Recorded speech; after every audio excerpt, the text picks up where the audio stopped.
8h35, Ségolène Royal est notre invitée ce matin. Bonjour. Bonjour. Merci d'être avec nous. Vous êtes assez silencieuse. Je suis très heureux de vous recevoir ce matin parce que le premier tour des législatives a été catastrophique pour la gauche, notamment pour le Parti socialiste. D'abord, est-ce que ce résultat vous a surpris? Franchement.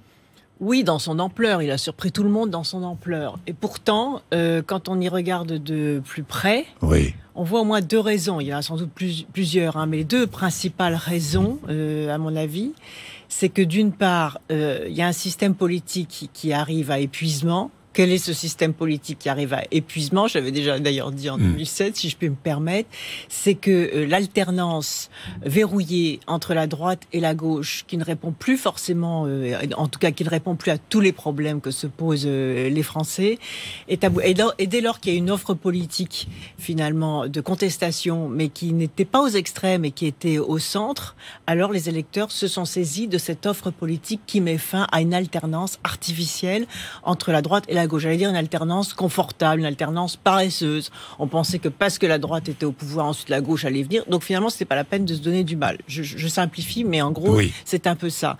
Et le deuxième événement, quand même tragicomique, ça a été les primaires. Tant les primaires à droite que les primaires à gauche. Et donc, ainsi, ce système des primaires aussi qui est sans doute à revisiter, parce que ni à droite ni à gauche, les résultats, sans parler de tous les feuilletons que les Français ont subis avec consternation. Et donc, ces deux événements assez puissants, à la fois un événement structurant, un événement à court terme, ont expliqué la vague de dimanche dernier. Vous avez voté dimanche? Vous avez voté pour un candidat En Marche, oui, ou pour un candidat socialiste? Pour un candidat En Marche. Pour un candidat En Marche? Oui, absolument. Pourquoi pour un candidat En Marche? Parce que c'était une bonne candidate. J'ai voté dans ma circonscription des Deux-Sèvres. Oui. C'était une bonne candidate. Donc j'ai voté pour elle, oui. À la présidentielle, vous avez voté pour Emmanuel Macron? Oui, mais enfin, c'est pas le sujet. Non, mais d'accord. Oui, vous avez voté pour Emmanuel Macron. Oui, bien sûr, mais j'ai déjà dit. Mais c'est pas le sujet, là. Non, c'est pas le sujet, mais quand même. Oui, mais avançons. Alors avançons. Est-ce que la politique, aux yeux des Français, s'est arrêtée au soir du second tour de la présidentielle? Je veux dire par là, des législatives qui suivent une présidentielle, un mois après, n'est-ce pas l'élection de trop? Non, au contraire, c'est très politique ce qui est en train de se passer. C'est très politique. C'est très politique parce que, comme je le disais à l'instant, les Français se sont saisis d'une offre politique. Et Emmanuel Macron a compris l'époque dans laquelle nous étions, c'est-à-dire cet épuisement de l'alternance, d'une part, et cette inefficacité politique sur certains sujets majeurs. Notons qu'il y a quand même eu des choses positives qui ont été faites, il y a des choses efficaces qui sont faites, mais c'est vrai que les électeurs sont très exigeants et voient surtout ce qui ne fonctionne pas. Et puis il y a eu un épuisement général, il y a eu les attentats, il y a eu le 49.3, il y a eu les manifestations, donc il y a eu aussi une saturation finalement et le besoin d'avoir une solution d'apaisement. Or la solution qui est ni droite ni gauche, même si on pourra en reparler, la gauche je pense n'a pas disparu, apparaît comme une solution d'apaisement. Notons que cette solution d'apaisement va jusqu'à susciter une très forte abstention. Oui. Mais cette abstention, je pense, elle a été éminemment politique, cette abstention. Quand on regarde la carte de l'abstention et quand on regarde les catégories qui se sont abstenues, en particulier massivement les jeunes, les catégories en situation de précarité, les régions nord et est de la France, celles qui sentent le plus durement la désindustrialisation et la difficulté d'une société à inventer les emplois du futur, on voit bien que cette abstention, finalement, qui a frappé le Front National, qui a frappé la gauche, finalement, ces voix contestataires se sont dit, notre façon à nous de contester, c'est de ne pas aller voter, et donc de laisser faire, de donner sa chance, finalement, à cette nouvelle offre politique qui va peut-être changer les choses. Et nous verrons ce qui se passera. Voilà. C'est à peu près ça. Ségolène Royal, je vais revenir justement sur les conséquences de cette abstention. Mais le Parti socialiste, j'ai entendu ce matin, je recevais Gérard Filoche, qui était très dur avec François Hollande, avec Manuel Valls, avec Emmanuel Macron. Ils ont tué le Parti socialiste, disait-il. J'ai vu Martine Aubry dire à peu près la même chose, les frondeurs dire à peu près la même chose. Ce sont les responsables ?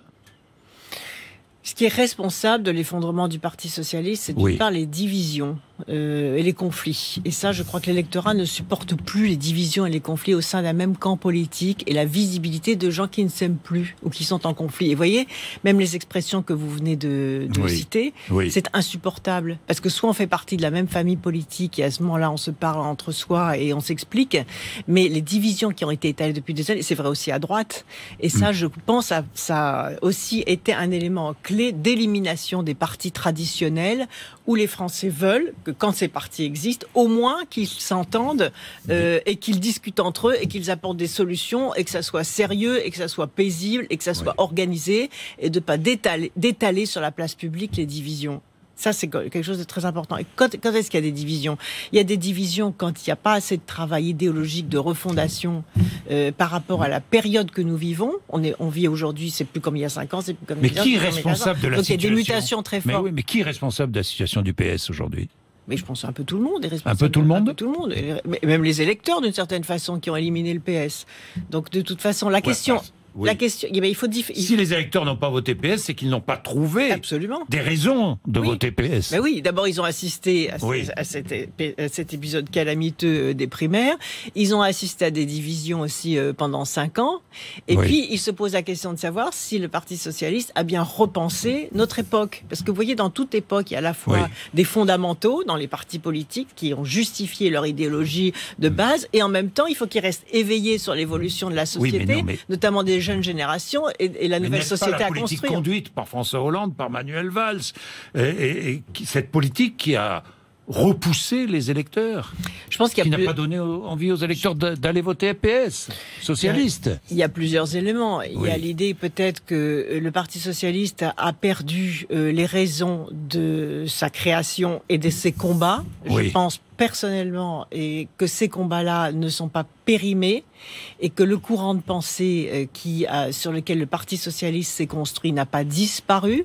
C'est quoi ce courant de pensée ? C'est ce qui s'est construit pendant la révolution industrielle au début du siècle, où il a fallu combattre, parfois au prix de sa vie, pour l'émancipation de la classe ouvrière.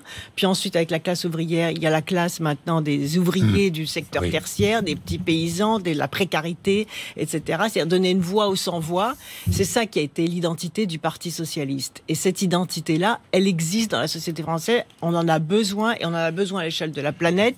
Et je puis vous dire, pour avoir beaucoup déplacé, que ces combats qui ont été gagnés en France avec le Front populaire, avec cette histoire au long cours de l'émancipation des plus précaires, des plus fragiles et des moins chanceux, c'est un combat majeur qui reste à conduire à l'échelle de la planète. Donc je crois que cette identité-là, elle reste à reconstruire. Mais elle n'a pas été suffisamment prise en compte. Le Parti socialiste, sans doute, n'a pas suffisamment travaillé. Et surtout, comme la gauche était aux responsabilités, là, à l'heure où nous parlons, c'est elle qui, par définition, a subi la sanction la plus forte, puisque le rejet de ceux qui sont aux responsabilités, par rapport aux difficultés que j'évoquais tout à l'heure, et notamment à la façon dont, pendant 5 ans, les Français ont été énormément bousculés, je crois qu'il y a un besoin d'accalmie. Et le fait de choisir un courant centriste, vous voyez, ça représente en identité quelque chose. Ils vont plus se disputer comme des chiffonniers. C'est le centre. Ils vont essayer de se mettre d'accord. Au sein du Parti socialiste, vous vous souvenez du congrès de Reims? Vous avez dit souvent on m'a volé la victoire. Mais c'est vrai. 2007, la présidentielle. On m'a mis des bâtons dans les roues. Dans mon propre camp. Oui, bien sûr. Et d'ailleurs, je pense que l'effondrement du Parti socialiste ou l'effondrement de la droite, elle a pris plusieurs années. Elle était déjà en germe en 2007. Puisqu'en 2007, j'avais déjà, vous vous souvenez, fait une offre politique d'alliance au centre. Et les mêmes que vous citiez tout à l'heure m'ont traité de tous les noms à cette époque, parce que je trahissais, soi-disant, le Parti socialiste en tendant la main à François Bayrou. Donc, vous voyez, 10 ans après, ça se passe. Donc, je pense que cette décomposition politique a été longue. Et de même, j'avais tiré la sonnette d'alarme sur la question de la rupture entre les responsables politiques et les citoyens avec la démocratie participative, en disant à un moment, il faut trouver d'autres formes d'expression de la liberté de penser et du militantisme qu'autre chose que l'adhésion à des partis politiques, des réunions de section, des méthodes totalement dépassées par rapport à la vie contemporaine. Nous allons dépasser le Parti socialiste parce que, est-ce qu'il est en voie de disparition, là ? Je ne sais pas, mais... Est-ce qu'il faut changer le nom? Certains disent qu'il faut changer le nom. Je crois qu'il faut distinguer l'organisation politique, qui est en voie effectivement d'épuisement et de disparition. Ça, c'est peut-être assez salutaire, si l'on veut que les organisations politiques ne l'emportent pas sur les idées qu'elles défendent, et que j'ai rappelé tout à l'heure, brièvement, sur les grands fondamentaux de la gauche. Ça veut dire concrètement, Jean-Christophe Cambadélis doit s'en aller, on doit tout recomposer. Comment concrètement peut-on faire? Pouvez-vous faire? C'est aux militants. C'est pas le mien. C'est aux militants de décider toujours le membre moment. Du Parti Socialiste, je suis toujours membre du Parti Socialiste, oui. Oui, vous allez le rester, non? Ah bon, vous ne savez pas? Je ne sais pas, oui. Vous pourriez changer. Je pense que oui, bien sûr, parce qu'il va y avoir sans doute une recomposition. En tout cas, il faut que quelque chose se passe qui continue à porter ces questions-là de justice sociale et d'émancipation par l'école. Vous voyez, je pourrais être beaucoup plus longue sur ça, mais c'est quand même des idées extraordinaires qui ont fait l'histoire de notre siècle et qui se ressourcent avec des problématiques nouvelles. Pour ça, d'ailleurs, que j'ai écrit un livre sur la justice climatique, toujours sur cette problématique. Je vais revenir sur le climat, parce qu'il y a de nouvelles inégalités face à la santé, face à la qualité alimentaire, face à la pollution, et ce sont toujours les mêmes, les plus précaires, les plus modestes, qui trinquent et qui sont confrontés aussi aux évolutions négatives. Donc ce combat-là, il faut le ressourcer. Alors vous n'avez pas décidé de vous retirer de la vie politique? Ah non. Ah non. Non, mais il y a plusieurs... Oui, il y a plusieurs façons. Il y a plusieurs façons. Regardez le fait même de vous parler, ça fait partie de la vie politique. J'essaie de mettre en commun aussi les réflexions. Qu'allez-vous faire? Qu'est-ce que je vais faire? D'abord, je vais continuer le combat climatique d'une façon ou d'une autre. Voilà, donc là, je crée l'association qui porte le nom d'ailleurs de Manifeste pour la justice climatique, parce que beaucoup de gens qui ont travaillé avec moi de façon acharnée pendant ces 3 années aussi, j'ai senti qu'il y avait beaucoup de choses à faire et ne pas abandonner toutes celles et ceux qui demandaient où est-ce qu'on peut continuer à se retrouver, à travailler, à réfléchir, à échanger. Voilà, et puis ensuite, je mettrai mes compétences au service du combat climatique et au service de ce gouvernement, parce que je pense... Service de ce gouvernement? Oui, bien sûr, oui. Oui, ça veut dire sous quelle forme? C'est à ministre, pourquoi non, pas? Je ne pense pas. Non, je ne pense pas. Ministre, mais comment pouvez-vous mettre vos compétences? En continuant sur le climat, en continuant sur la question du... Parce qu'il ne faut pas que la France perde le leadership climatique. Et ça peut être très vite fait, la perte d'un leadership. Nicolas Hulot Oui, bien sûr, oui. Bien sûr, oui. Nicolas Hulot, Jean-Yves Le Drian, oui, sur les questions climatiques. Oui, on est en discussion d'ailleurs. Vous êtes en discussion? Oui. Pour avoir un rôle. Oui, parce qu'au moment du remaniement, donc quand Emmanuel Macron m'a appelé en disant il n'y a pas... Il paraît qu'il vous a appelé très tard. Oui, très tard. Avant très tard, c'est-à-dire 1 heure avant la nomination du gouvernement. Oui, voilà. Donc, je connais ça, les gouvernements, il y a toujours des ajustements de dernière minute. Donc, j'ai été la variable d'ajustement. C'était pas très agréable, mais enfin, je comprends aussi, j'ai de l'expérience, donc je comprends aussi les contraintes gouvernementales. Mais ce que j'aime aujourd'hui, c'est que vous avez votre liberté de parole, là, exactement. Et ça change, toujours ça fait du bien, toujours respect, avec beaucoup de respect. Et donc, au moment de cet appel, Emmanuel Macron m'a dit, et j'ai apprécié d'ailleurs, parce qu'on s'est toujours apprécié dans ce gouvernement, en travaillant ensemble, que bien évidemment il comptait sur moi pour continuer à aider la question de la France et du travail sur les sujets opérationnels du combat climatique. Parce que derrière, il y a des combats économiques aussi, de création d'activité et d'emploi. Est-ce que certains disent il y a un danger, 400 députés autour, plus, moins, 400 députés pour La République En Marche, c'est un danger démocratique. Vous êtes d'accord ou pas? Est-ce qu'il y a un danger démocratique dans le fonctionnement de nos institutions? Non, il n'y a pas de danger démocratique, mais il y a une vraie question à résoudre qui est celle du fonctionnement de l'Assemblée nationale. Et c'est vrai que pendant 5 ans, il n'y a pas eu de grande réforme du fonctionnement de l'Assemblée nationale. Donc vous avez un système aberrant sous certains aspects, où vous passez des heures, des centaines d'heures, j'en sais quelque chose, parce que j'ai fait voter 2 lois. Je me souviens, il y a une séquence même où j'ai pas dormi pendant 2 jours et 2 nuits. Je ne sais pas comment d'ailleurs physiquement j'ai tenu au banc de l'Assemblée nationale, mais un système d'élaboration de la loi qui ne correspond plus, là aussi, à notre époque. Et donc, il va falloir réformer le fonctionnement de l'Assemblée nationale. Et finalement, cet énorme groupe parlementaire va rendre obligatoire, et ça c'est une bonne chose, donc l'effet positif de ce groupe va rendre obligatoire la réforme de la procédure parlementaire. Pourquoi ? Parce qu'il faut à la fois trouver une utilité pour ces députés, qu'ils ne soient pas que des godillots à lever la main, oui, non, vous votez ça, vous taisez, vous fermez votre bouche, ça ne va pas marcher.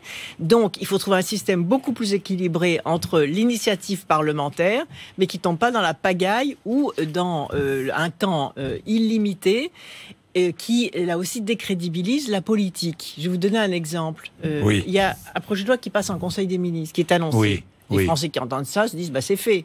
Oui. C'est fait. Et puis 2 ans après, c'est toujours pas voté. Les textes d'application ne sont pas pris. Et la deuxième réforme fondamentale à faire, c'est que les textes d'application d'une loi doivent être prêts au moment du débat parlementaire et doivent sortir presque en même temps que la promulgation de la loi. En tout cas, c'est ce que je me suis efforcé. Présidente de l'Assemblée nationale. J'aurais adoré, vous le savez.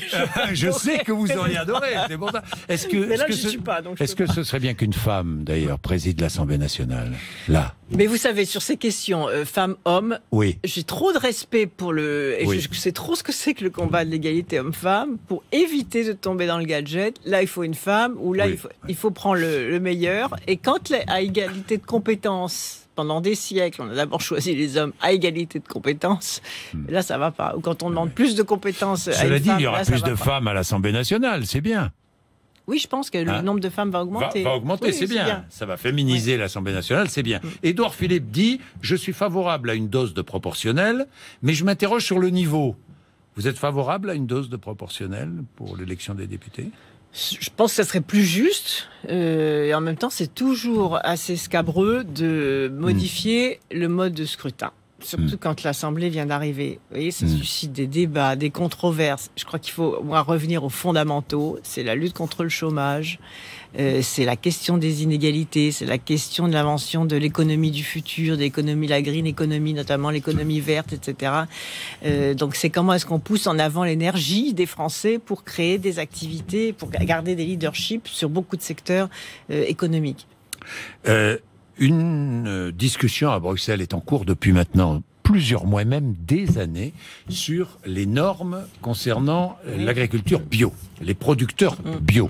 L'Europe voudrait assouplir certaines de ces normes. Il faut absolument, j'imagine, que le gouvernement français fasse attention, Ségolène Royal. Ah oui. Vous le mettez en alerte. Ah oui, absolument, car les lobbies de production de l'industrie chimique des intrants agricoles sont très puissants à Bruxelles. J'ai eu l'occasion de l'éclaircir, parce que en France, vous savez, j'ai réussi quand même à interdire les pesticides, les néonicotinoïdes, les phtalates, tous ces produits intégrés dans les productions. Est-ce que le gouvernement va tenir bon sur ces questions ? J'espère qu'il va tenir bon. Moi, je fais toute confiance à Nicolas Hulot pour continuer ce combat. D'ailleurs, il m'a dit que tous les acquis, il allait veiller à ce que tous les acquis obtenus au cours de ces années-là et de ces combats difficiles que j'ai remportés, il va les poursuivre. Et je sais qu'il aura à la fois l'énergie, la conviction, parce que c'est un homme d'engagement, c'est un militant de la cause environnementale.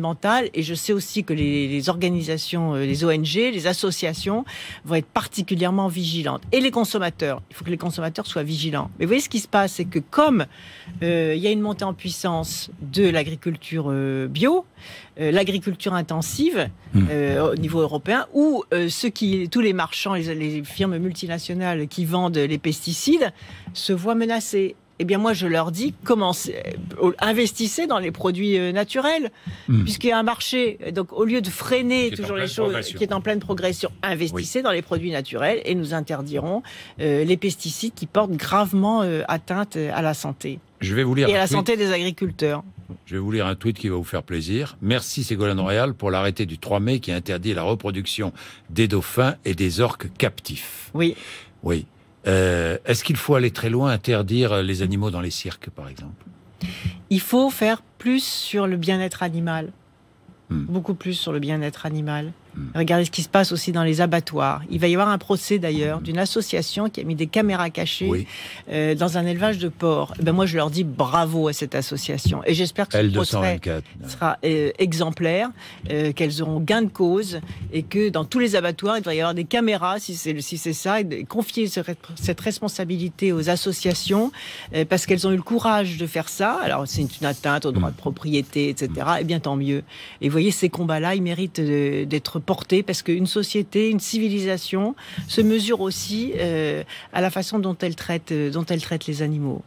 Merci Ségolène Royal d'être venue nous voir ce matin. Il est 8h55. Et la politique continue dans le journal de 9h sur BFM TV. Le sprint de l'entre-deux tours. Il reste 4 jours aux candidats pour convaincre. On va aussi suivre à l'Assemblée l'arrivée du premier élu République En Marche. Il est député de Paris. C'est le seul néophyte des 4 élus du premier tour. A tout de suite.